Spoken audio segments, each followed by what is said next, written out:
আসসালামু আলাইকুম, স্বাধীন হেসেল ঘরে আপনাদেরকে স্বাগতম। আজকে দেখাবো আলু পাস্তা। পাস্তা যদি কম থাকে তাহলে আলু দিয়ে এভাবে পাস্তাটা রান্না করা যায়।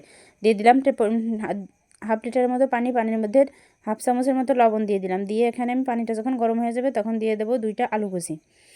আলুটা যখন 2 থেকে 3 মিনিটের মতো আমি সুন্দর করে সিদ্ধ করে নেব। সিদ্ধ করে আলুটা আমি উঠাই নেব ছাঁকনির সাহায্যে। দেখুন আলুটা উঠাই নিচ্ছি ছাঁকনির সাহায্যে। আলুটা উঠাই নেওয়ার পরে ওই পানির মধ্যে দিয়ে দেবো আমি আমার পরিমাণ মতো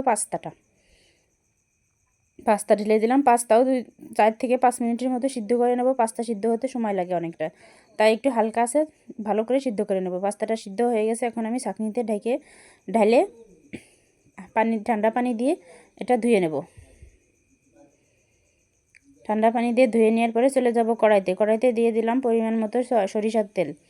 সরিষার তেলে আমি একটু গরম হয়ে আসলে দিয়ে দেব 2টা পেঁয়াজ কুচি।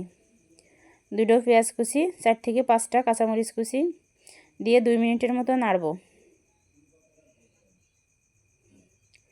2 মিনিটের মতো নেড়ে নিয়ে দিয়ে দেবো সিদ্ধ করে রাখা আলুটা, হাফ চামচের মতো লবণ, 2 টেবিল চামচ সয়া সস,